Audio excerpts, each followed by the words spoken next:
Welcome to the Kind Leader Podcast, where empathy meets action in the world of leadership. Your host, Gino Degregori, engages with innovators and seasoned professionals from diverse sectors, all demonstrating the power of leading with kindness. And now, your host, Gino Degregori. Today's guest believes that consciousness, not strategy, is the leadership edge of the future. If you're craving more clarity, creativity, and connection in your work, this episode will expand your mindset. Hi, I'm Gino Degregori, and welcome to the Kind Leader Podcast. Our guest today is Charley Johnson. He is the world's first Chief Consciousness Officer, former president of the Pay It Forward Foundation, and founder of the Chief Consciousness Officer Training. He's a pioneer in integrating emerging technologies with higher awareness, helping leaders not just perform better, but become more whole, connected, and clear. He's also the author of Truth Has No Sides, a powerful reflection on the path to personal and collective expansion. Why does this conversation matter today for me is as the world grows more divided and uncertain, Charley's work shows how neutrality, clarity, and consciousness can elevate leadership beyond reaction and into presence, power, and people. Charley, welcome to the podcast here. To kick us off, can you share with us a little bit about you and your journey, please? Yeah, really quick, one comment. This is a perfect way to start, and then I'll get into it. When you said strategy or consciousness, yep, that is the issue as to why the world is the way the world is. Our mind is divided. It is either Catholic or atheist, Republican or Democrat, strategy or consciousness, purpose or profit. We only know or. Gotcha. Up or down. Once we understand the tool we've been given only knows one or the other, then we can start merging because it's strategy and it's consciousness. It's purpose and profit. It's both and everything. Because when we talk about Democrat or Republican, both exist. Yep. Catholic or atheist, both exist. Up and down, both exist, right? So yeah, it's strategy and consciousness. Love it. The and, not or. Love it. Exactly. Yeah. Born and raised in Utah, very religious state, as most people know. I was not religious at all. I wasn't Mormon. I wasn't Catholic. I also wasn't atheist. It wasn't something that we were for, and it wasn't something we were against. So looking back early on, I was already being groomed to be neutral in a sense.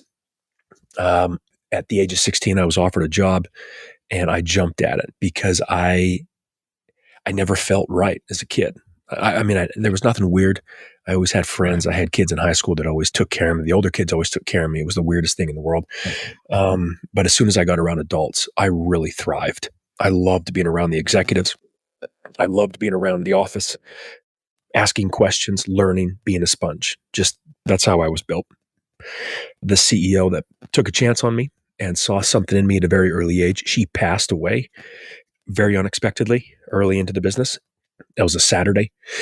Myself and another individual who became my partner, we took over on a Monday. It was 150 employees, so it wasn't big, but it wasn't small. Very early into our age, early 20s. Blissfully ignorant to what we had to do. We took off, did well. I flew 2 million miles during that time. I was the face, I was the sales, the marketing, the trade shows, out in front, helping with the reps and the sales, everything. He was the back end, the operations. And the reason I told you about the 2 million miles flying is because 7-8 years in, I developed a fear of flying. Oh, wow. In the moment, it was taking everything away from me. It was getting me to the point where I had to leave the business. I wasn't doing what I was needed to do. Now, looking back again, it was the first time the universe really stepped in and said, we need you elsewhere, right? So you and I could be having this conversation 15 years later. Right. Wow. Because as soon as I finally did leave the business on April 1st, April Fool's Day, about 6 weeks later, I was on a plane to Europe. So it wasn't a fear of flying.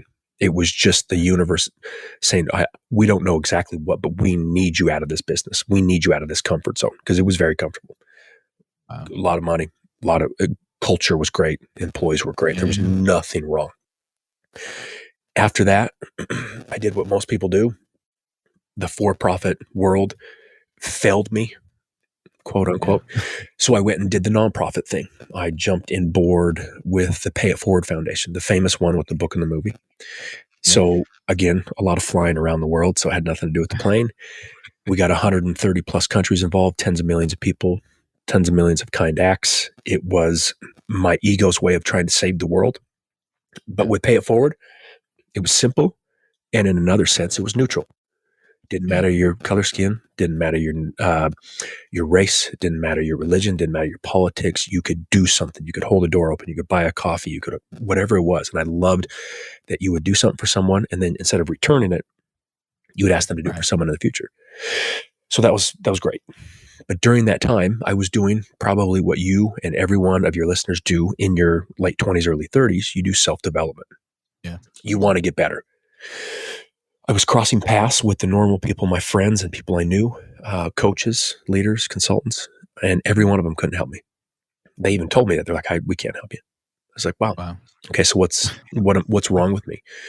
Luckily, there was one that said, I can't help you either, but what I think you need is a teacher.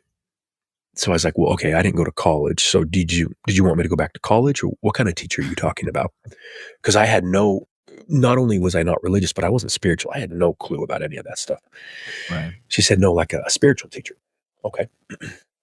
About a month later, the universe stepped in again and had me cross paths with an 85-year-old man, ass naked, in a sauna. Oh, wow. He was standing, I was sitting. So oh my gosh. You could understand where my eye level was at. Yep. He came up to me, and this is what kind of broke me open. He looked at me. First thing out of his mouth was, I feel like I've known you from a past life. Cool. First of all, take a seat. I don't want to be staring at that. Second of all, could you tell me what a past life is? Well, he's a typical Utah, very Mormon. He didn't have anyone in his family who he could talk to about this stuff. So as soon as I opened up, he just flooded me. Meditation, books, this, that, everything. Had me meet his meditation teacher, everything else. After that, he taught me meditation, did the meditation thing, the books, dozens of books. I remember telling the one teacher, again, no understanding of why. I said, there has to be more than this. What do you mean more? Like, I don't know where this was coming from. It was all coming from a past life. That his name's Dick, spiritual Dick. Told me about the past life stuff. He said, yeah, there is. There's another individual I haven't sent someone to in about a decade, because you just don't mess with this guy.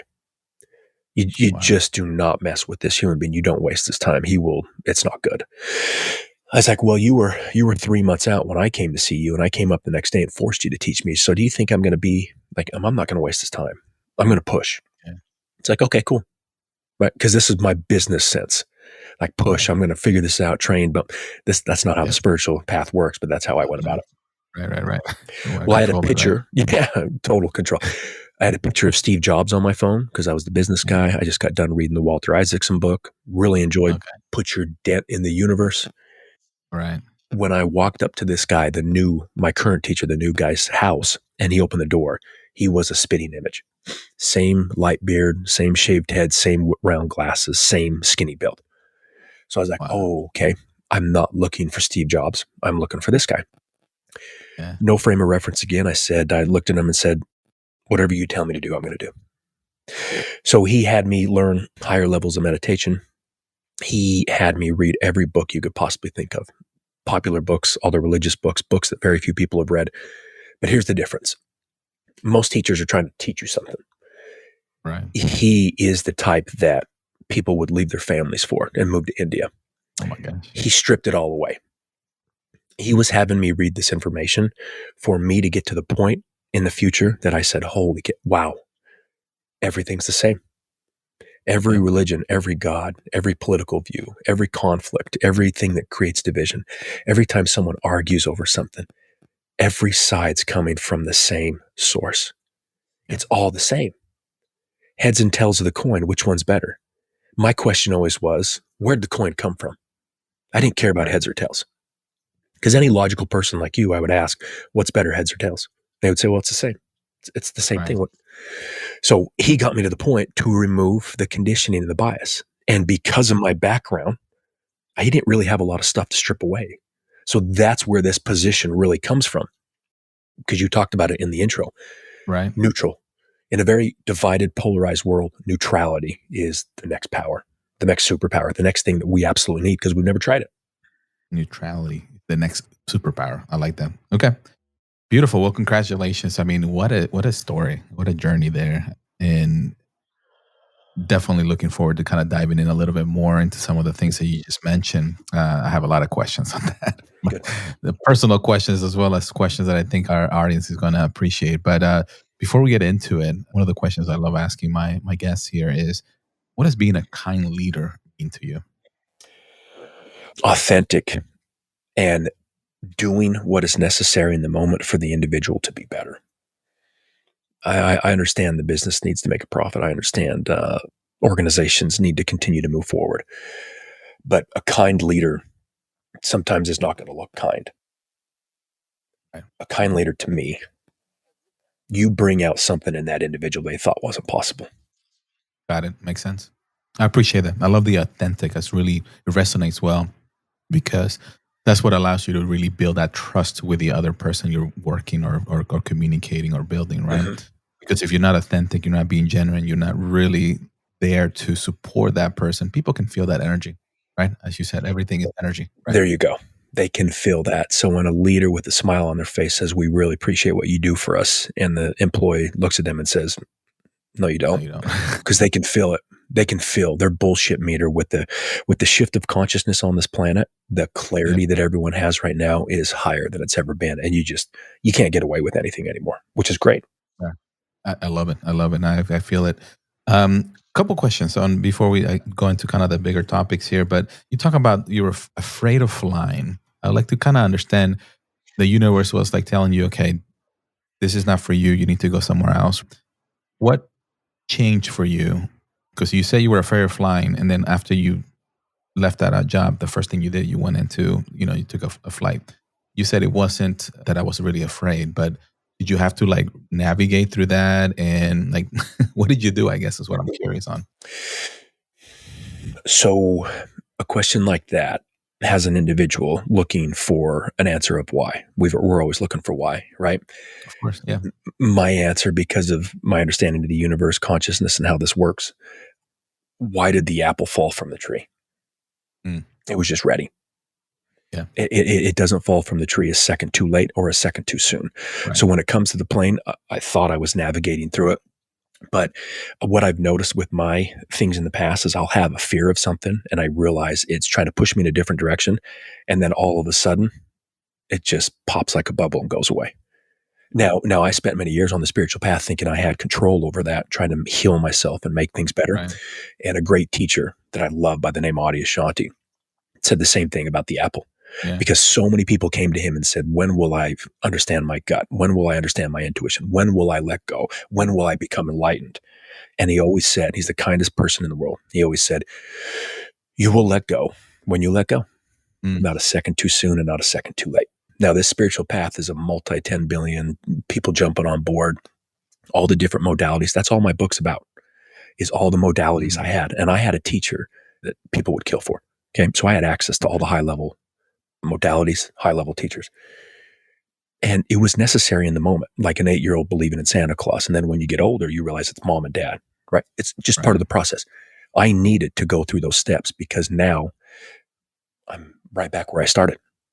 There's a lot of distractions on the spiritual path. So to your question, I thought I was working through it, but then one day I just got on a plane. You just did it. Okay. Beautiful. Yeah. And that's the thing. And it wasn't so much the why as it was there a how? It sounds like there was no how. It was more like it just did. It just happened, right? I allowed it to happen. Yeah. We have, it's like asking someone why do you like chocolate ice cream instead of vanilla? Yeah. They're gonna come up with a lot of whys, a lot of hows. Will this happen? You just like chocolate over vanilla. I know that's a very vague answer, but once if you dig deep enough, you better get comfortable with contradiction and vagueness. Yeah. Well, and there's a reason I'm asking, because not just to be curious or really understand the why from an analytical perspective, is more from as my spiritual journey that I've been going through since 2020. I've been noticing some things in my path that keeps not my past, in my present that keeps coming up. And I'm a pilot myself, but I've developed, and I'm being vulnerable here. Whoever listen, I know I have pilot buddies here, but I've developed a fear of flying. Okay. And when I say that, I don't say like I don't want to ever fly, but I'm like, there is something about being in the plane. There's something subconsciously that if I'm flying by myself, my biggest fear is what if I pass out? That's it. Right? I've never passed out in my life, Yep. but it's a fear that is in there somewhere. So this is a great question, because Yeah, when we have these vulnerable moments, we are trying to figure out the why, like you said, or the how. of course. When we do that with the human mind, we are Mhm. basically dealing with the leaves of a tree. Right. And when we want a tree to grow, do we water the leaves or do we water the root? The root. Yeah. That fear has always been in you. Ah, What's happening since 2020, or what happens on the spiritual path, what happens when we gain clarity, is we've been driving, let's say flying down the highway of consciousness, right? And you have grease on the windshield. right. So you're just guessing what's on the other side. When we awaken, we go through the spiritual journey like you just talked about from since 2020, you're removing the grease. So you could have been flying your whole life and thought you were on the road. All of a sudden the windshield gets clear and you're like, holy shit, I'm 10,000 feet in the air. Yep. What happens is, for the last few decades, when you talk about a mental health crisis, when you talk about confident people bringing up thoughts they never thought they would have, or they're starting to doubt Right. themselves, we were really good for the past few decades of suppressing what we didn't want to think about and what we didn't want to deal with. Right. The rays of consciousness on this planet forces everything up. So Right. you now have developed this small fear of flying. Take that out and enter in any other fear that any other of the 8 billion people on this planet are Of having. course. You have a mental health crisis. Everyone thinks it's psychological. Everyone thinks they need to go see therapy. What it is like an 11-year-old who has growing pains. I don't know of any parent that took the 11-year-old to the doctor and had their knees replaced. No, they just kept the damn thing fed. And when he turned 12, the growing pains went away. Right. So that's what's happening on this planet. Interesting. So now that we're aware of it, we start to understand that it's not logical. I've never passed out in my life. It's something maybe that was in me this whole time, but now I'm aware of it. Well, if you've spent the last 30 years, let's say 20 years flying, and all of a sudden, year 21, you have a fear of flying. You're like, okay, what's wrong? Is this my intuition telling me something's going to happen? Do I need to change my job? Should I never get on a plane again? And I remember those thoughts. You talk about the how and why, and it just changed. Yeah. I do remember those thoughts, because 2 million miles, and now I'm worried about the fuel in the plane falling out. Like they didn't put enough fuel in it. And then again, a month later, it went away. Yeah. That's the shift of consciousness on this planet. It's bringing clarity. With clarity, it brings the good and the not so good. Yeah. So I'll wrap it up on that thought, is that I've been meditating since 2020 myself and been digging deep. And I did ask that question, and I went within, right, to ask that question and find out. And the thing that kept coming up to me as it relates to this particular fear was not about the flying per se. It was about at this particular moment, I need to focus more on being grounding myself into what I'm doing, as well as focusing a little bit more on my health, because the level of things in stress that goes into flying as a pilot takes a lot. It's a lot of your body. Yeah. And if you're not in a good, healthy situation that you can handle that stress, it's going to take a toll on your body. There you go. So what was coming back is like, no, I really need to focus on me, on myself, and my health. Beautiful. To come back and to do something that I really love. That's usually kind of like the fear of flying with me. It was trying to get me to the point where I would leave the business in a very unique way. Your fear is probably trying to, like you said, to get you to become more healthy so you can live a longer life with your family. Yes. Probably has nothing to do with the fear of flying. That's a great understanding. So Great I wanted to realization. kind of just bring that back to share to the audience, right? That this is definitely, I love what you're coming from. And I think this is very much necessary in everywhere, right? But coming back to the business world, right? You coined the title of Chief Consciousness Officer. I would love to understand a little bit more about that. What does that role look like? What do organizations really need it now more than ever? You remember 30 years ago when technology took over? Yeah. And everyone knew online was going to be a big deal. They needed websites. They needed to figure everything out. Well, there was a lot of intelligent people in those companies. Not a single one of them knew how to create a website or code or a URL or any of that. So they look to the corner and they're like, hey, those weird individuals over there that we don't really talk to, we should start hiring them. So they hired CTOs. Yeah. right? The CTO is a staple in the C-suite now for every size of company, Mhm. small, medium, and large. Right. The center of humanity, the last frontier is not space. The last frontier is consciousness. Mm. The center of humanity has always been consciousness. The difference now, everyone's becoming aware of it. These companies, every company, is going to want someone on staff who understands what consciousness is at a very high level, a very clear level, and can translate it. Just like when I was talking to you about why we have a mental health crisis. Right. Someone on staff who talks about the root of the issue, not the leaves. Because we have a mental health crisis and we talk, oh, it's the government. Oh, it's Right. the religions. Oh, it's this organization. Oh, it's capitalism. Oh, it's my boss. Oh, it's my wife. Oh, it's my kid. No, it's not. It's not.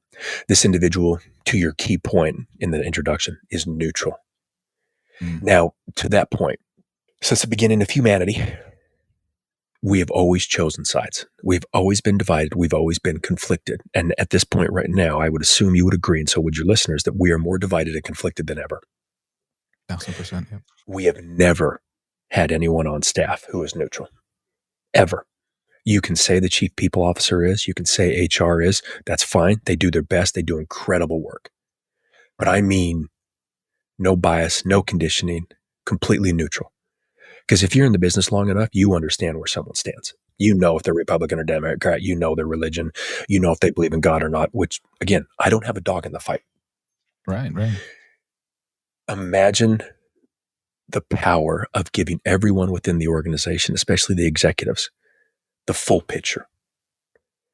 When you choose a side, you alienate yourself from 50% of the solutions and from the world and from the opportunities and from the questions that need to be asked. Now, I know people say that's not the case. That sounds childish, but it's not.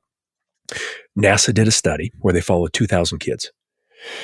At the ages of 4 and 5, 98% were considered genius. By the time those kids were adults, it was less than 2%. If you don't think that impacts all 8 billion of us, you're crazy. Oh, yeah. So you've got this vast resource of consciousness. And then as we become educated, as the people who love us tell us what they believe, what they think is right, like Utah Mormonism, Texas Baptism, up in the Northwest, you're probably Democrat, and somewhere in the South, you're Republican. So I'm Republican, I'm Catholic. This is right. This is wrong. And you're just basically, you've boxed yourself off. Absolutely. Okay. So this is your perception. The chief consciousness officer takes this perception of everyone within the organization and expands it. You only have access to the blinders. You only have access to that. Yeah. When you expand your awareness, different questions, different solutions, different answers, different strategy, as you put it, different ways to hire, different ways to finance, different ways for marketing ideas, different ways to sell. The chief consciousness officer is a full-time position. It's not the same as conscious leadership or conscious management that comes in for 4 weeks and then for a month and then, they're gone for the other 11 months. This is a full-time position. And one thing it's not spiritual. And it has nothing to do with the wellness programs we've implemented in the last 20 years that have done not that much. I know everyone's heart was in the right place, but look how divided businesses are, how employees and executives, the gap. Okay. So is it working? Doesn't seem to be working. The other thing this position does is you brought in a wellness program. You ask people to meditate. In the West, you have a lot of Catholics, Baptists, and atheists, Mormons. As soon as they were asked to meditate, they thought it was Buddhism and they were completely turned off. Oh, yeah. So this position understands that. This position understands the full picture, understands all the religions, all the politics, has clarity, has neutrality, is not for or against anything. That right there has never been tried. It may be a disaster, but maybe not. Maybe not. Maybe not, yeah. And you mentioned it's not spiritual. So what is just neutral, basically, is what you're saying, right? It's neutral. Everything's consciousness. Everything physical and non-physical. Right. It is fundamental to our reality. Right. It is not created by the brain. All the near-death experiences, all the people who have those unique experiences when the EKG is completely flatlined, the heart's gone, they're dead for 10 minutes, nothing. They can tell you everything that's going on in the room. They can tell you everything that was said, everything that was tried to resuscitate them. Yep. Brain's gone. So if the brain creates consciousness, why is that person able to tell you everything that's going on, the doctor said? Consciousness is fundamental. to the people listening, when they say, what is consciousness? The greatest metaphor, very simply put, because there's no reason to get into the scientific expertise of it, because even the scientists don't really understand, because it's something that we will never know as a human. We will never know. Interesting. Okay. A wise fish swimming through the ocean swims by two young fish and says, hey, boys, how's the water? Two fish look at each other and say, what's water?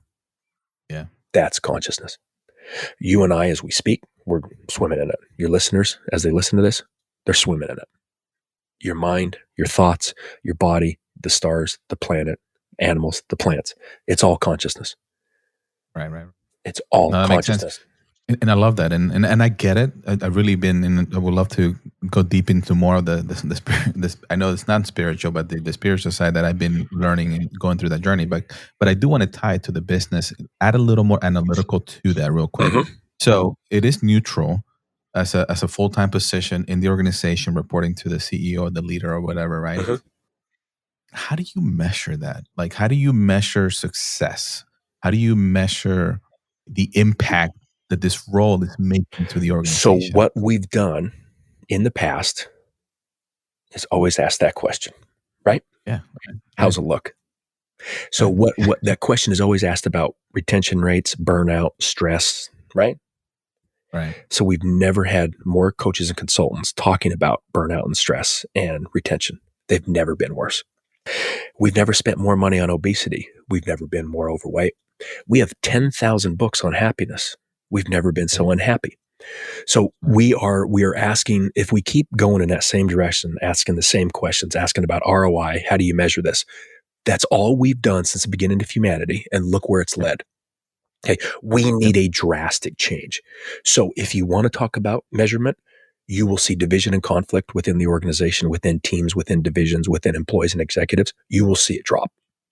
You will see retention rates go up, and you will see burnout drop.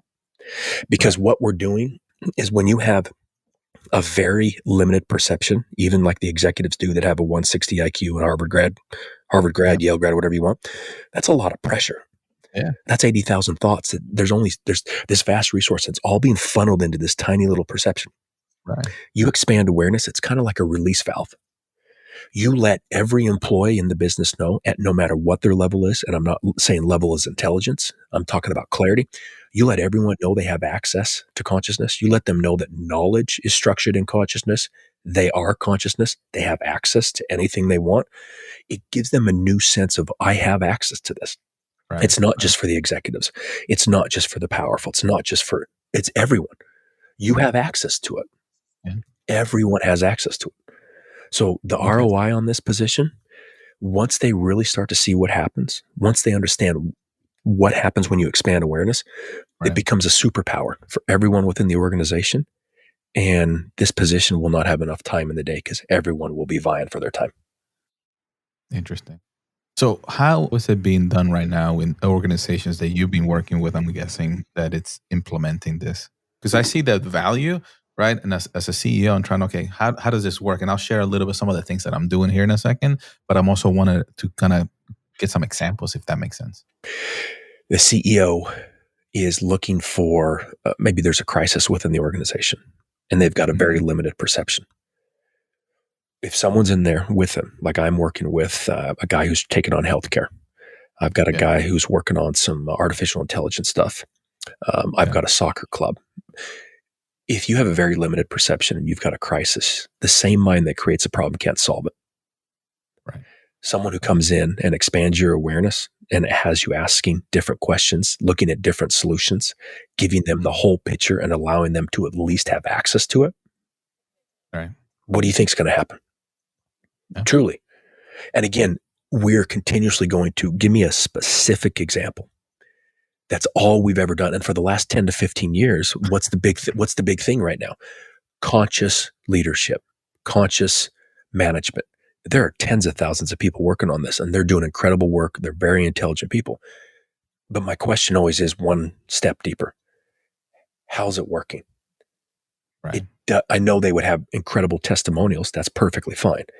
But in the whole scope of things, the world's never been more divided, conflicted. Business has never been more chaotic, burnout, and stressed. Right.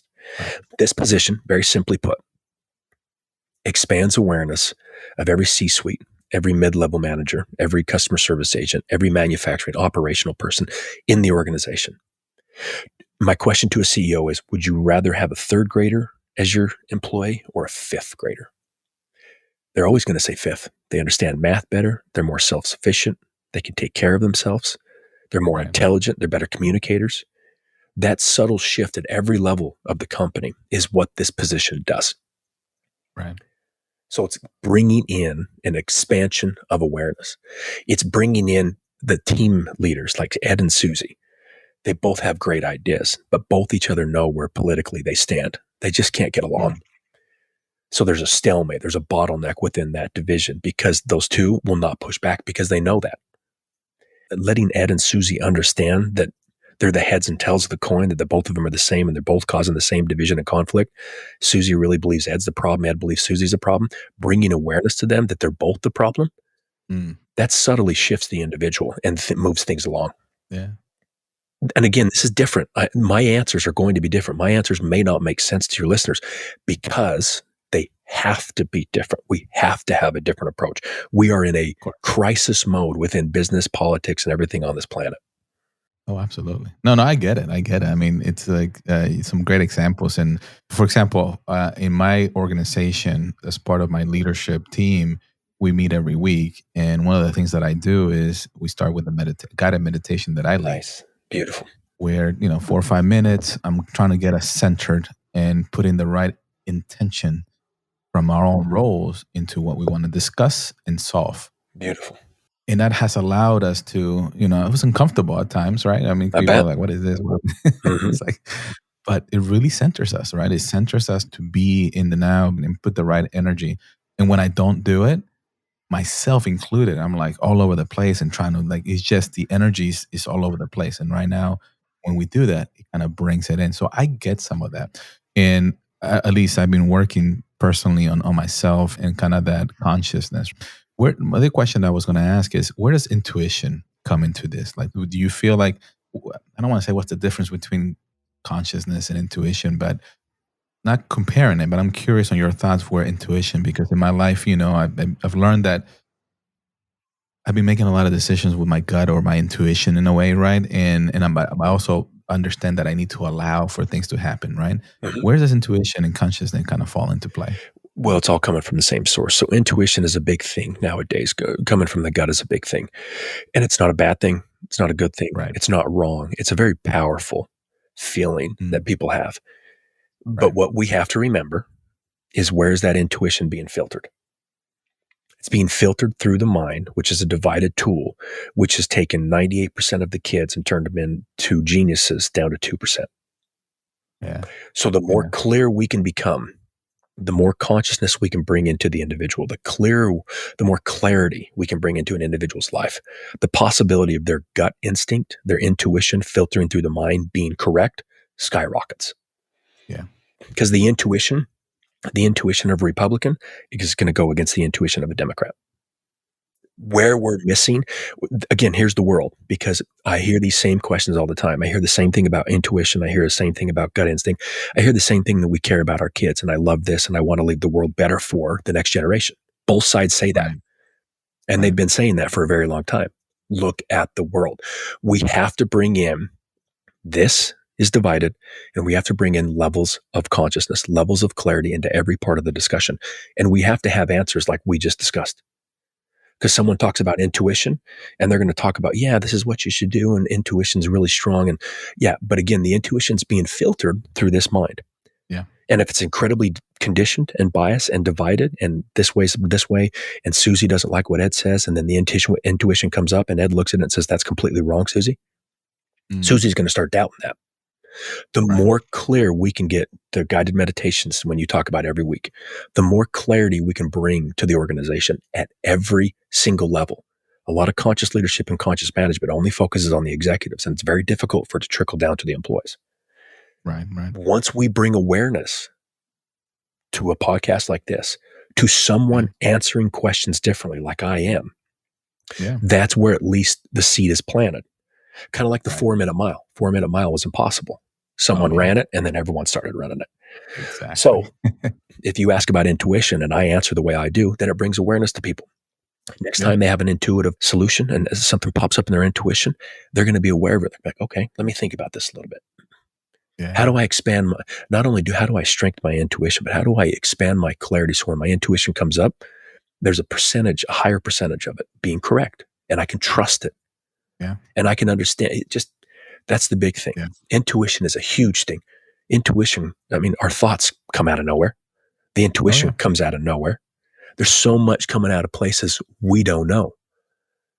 Right. But we have a lot of bias and conditioning and all that. So we just got to understand that once we minimize that, we start working towards that, like you talk about your spiritual journey, guided meditations, more clarity. We understand how the mind works. It slowly starts to strengthen the intuition that gets filtered through the mind. So I love one of the things that keeps popping up is clarity, right? You mentioned you're very intentional about using that word clarity in the examples and stuff like that. And it's you mentioned it as a superpower. Can you explain or maybe provide your perspective on how we can be more clear about how we do things here? So very intelligent people believe they're clear. 2 individuals coming out of Harvard, graduated the same class, same education, 160 IQ. One's Republican, one's Democrat. They're at each other's throat continuously. That's a lack of clarity. Lack of clarity means like the glasses on your face. Imagine if you had the glasses on your face and there was grease on them. Yeah. You're basically guessing. So that's why someone in a religion believes they're right and the other religion's wrong. Because you're just guessing what's on the other side. Republicans, Democrats, right, wrong. We're continuously. So when clarity being a superpower, imagine if you've had grease on your glasses your entire life and all of a sudden someone removes the grease. Yeah. You get to see like, oh, wow, that's not a monster. It's a tree. Right. Or, man, I thought I was 100% right, but maybe Susie was right. You start to see things clearly. You're not guessing. When you have grease on the windshield, you're guessing. When you guess, you have fear. When you have fear, right, it's arrogant. It's overconfident. You're gonna dig into your beliefs because you need to stand for something. Right. Right. If you don't stand for something, you fall for anything. I hate that quote. I hate it. That's caused more division and conflict within this world than ever before. Clarity is an absolute superpower. And luckily, the planet and consciousness is creating clarity for 8 billion people right now. Yeah. Yeah, absolutely. And one example, but like things that I've used in the past that could be relevant to this, and you clarify it for me, please. You and I are standing in front of each other and we see a number below us or on the ground, and you may have seen this already. It's from my point of view and perspective, it's a 6. From your point of view and perspective, it's a 9. Yeah, there you go. Right? Mm-hmm. And we're looking at the exact same thing. But if you take a step back beyond, to your point, right? Instead of looking like this, I'm only seeing 6 or 9. Yep. Now I open up my consciousness and look above both of us. And I was like, whoa, okay, there is a 6 and there's a 9. Mm-hmm. That allows you to have that neutrality, yes, right? Exactly. That you're talking about, exactly. And clarity. Yeah, okay. There you go. Yep. All right, perfect. I think I passed the test. Perfect. Beautiful. I appreciate that. No, one of the things that I like doing with my guests here is I like to flip the mic, meaning I would love the opportunity for you to ask me a question that you may want to know about me or kindness or leadership or anything like that. What's the most profound thing you've experienced in the last 5 years of the meditations and going through the spiritual journey on yours? Oh, there's so many. It has been an amazing journey, to be honest, and has allowed me to go deep into a world where I didn't know it existed, and that allowed me to provide more clarity into my purpose to a point, and kind leadership kept popping up in my meditations and the things that I wanted to do to a point, Charlie, that I wasn't ready for this podcast a year and a half ago. And in my mind, it kept popping up. It's like, you have to do it. You have to do it. You have to do it. And synchronicity happened. I got introduced to Aaron, and Aaron's like, hey, I'll give you a turnkey platform to make this happen. And how can you say no to that? And that became like, okay, this is what I'm supposed to do. I'm running an IT company, federal commercial stuff. And this kept popping up that I need to put this message out there. Mm-hmm. The right timing and people came into my life, and I jumped into it, allowing this thing to happen. even though I'm like, oh, nobody wants to hear about leadership. Nobody wants to hear about kind from an IT person. Mhm. And that has helped me. And I think that was that clarity and that allowing it to listen to that internal source or voice, whatever you want to call it, to allow me to be this person that I am and share this knowledge and wisdom with the guests that are coming, like yourself, right? Beautiful. This knowledge and wisdom that you're teaching is just like I learn every time. So Awesome. Yeah, isn't that interesting how that kept popping up? yeah, Like, and where did that thought come from? right. Consciousness, right? Well, I'm just saying it came from conscious, but there's the universe is usually telling us Yeah. what it is that it needs us to do or what our soul asks for. And if we don't do it, you develop a fear of flying and it forces you out into a position where it just pushes you to make that change. So for you, it was kind leadership. And then all of a sudden you meet Aaron. It's like, hey man, I'll make Yeah. this as easy as possible for you. Oh, interesting how the universe works. Right. Exactly. Well, thanks for that question. That's a great question. So, as we're kind of coming down to this end, rapid fire questions for you. One book every leader should read. Probably Autobiography of the Yogi. Oh, I love that book. Very good. A long book, but it's a good one. Favorite quote or mantra? My 14 and 11-year-old would laugh at this, but everything is consciousness. Everything is conscious. I love it. Okay. If you could have coffee with anyone, past or present, who would it be and why? I know this sounds weird, but it's kind of like you and the kind leadership thing popping up. I really want to talk more to my higher self. I really want to talk to that individual that is living the life that I believe I should be living. The one without fear, the one that's courageous and more bold and just ask for what he wants. And I want to talk to my higher self now. I want to be more connected to that individual because you start talking about consciousness and how everything's connected. Yeah. And the vibration and energy and everything like that. I want to talk to that individual because I know he's sitting there being very patient with me and saying, if you just do these small little things, if you got that kind leadership, to your point, Right. there's something in me that knows it needs to do something and ask a question. And every day I wake up and I don't do it, it just causes me more like resentment within myself. And I want to talk to my higher self. I want to sit down and have coffee and say, just what am I missing? Yeah, that's beautiful. It actually reminded me of, I can't remember who taught me this meditation, but as part of that meditation, we go back to like yourself when you were 5 years old or 10 years old. And you're like, they're sitting there at the beach or somewhere, right? And you talk to them. And then you put yourself in their perspective that you see a light coming and it's your higher self at this time, right?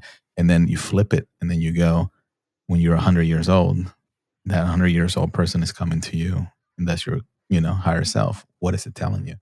Right? You come face to face. What is it telling you? Right? This is like, because I know how much this has held me back. Yeah. And people would look at me and say, man, you're a clear, confident individual. You're always asking, no, there's something in me still that I know there's another level. Yeah. And talking to my younger self or my higher self. And I know that's probably the number one thing in most people on this planet. And my heart just breaks because I know what it feels like. I know that what they want to do. I know the things they want to try, the things they want to say. And this egoic mind of ours and the fear, the little tiny fears that we have from conditioning just holds us back. It breaks my heart. And I want to lead by example. I want to break through that. And I've been working on it. Absolutely. I can feel it, man. I feel you. I appreciate you kind of sharing that with us. So as we're closing here the segment, where can our audience learn more about you, your work, and connect with you? I'm sure you'll put it in the video notes, but I'd like to push them towards LinkedIn. There's always a conversation going about what this position is, especially what it's not. They can connect with me. We're actually training chief consciousness officers because I know companies are going to hire for this position, thousands of them. Okay. And if they're a company, they can talk to me about individuals within their organization they could work on, or they could hire me or anything like that. But this is a full-time position, and I want this to be a staple within every company in the world. Beautiful, beautiful. Well said. What's a final thought? What's one thing you hope our listeners walk away with today? Look into consciousness, just on your own. Truly, it's vague, it's random, but go Google it. Understand what you are, who you are, what you have access to. It doesn't matter what your religion, what you believe. It's not spiritual. It's not Buddhism. Consciousness is everything, whether you're Catholic or atheist, Republican or Democrat. Once you see it is everything, it doesn't have a side. Yeah. You can tap into it however you choose, with whatever belief and whatever angle and whatever ideal you have. Everything is consciousness. Your consciousness. Look into it. Beautiful. I love it. And I did look on the LinkedIn. I love that picture of that fish you just explained, right? The fish is one, it's like, what do you think about the water? It's like, what water, right? Like, we don't know. And I love that. It really resonated. So that's the easiest way to understand something we'll never explain. At least let you know it's there. You can tap into it. Exactly. Love it. Love it. Hey, Charley, it's been an amazing conversation. I loved every bit of it. And I love your perspective, right? And the challenges and some of the questions that we kind of went through is like, there's not always an explanation. It's just this sometimes, right? And that clarity that we really need in our lives to have that neutrality. I love that. I think I want to take away from my perspective is taking away this and being more neutral and expanding my world. And then you stop looking at it from one perspective. I'm already navigating through some things, some challenges. Beautiful. I'm like, what if I open up, right? If I, be more clear about where that's coming from, I want to be a better leader, a better person, right? And we're going to all be vibrating at the same level. So thank you very much for all the things that you do. And for our audience, thank you for being part of the Kind Leader podcast. And remember, be kind, bring value, rise together. Have an amazing day, everybody.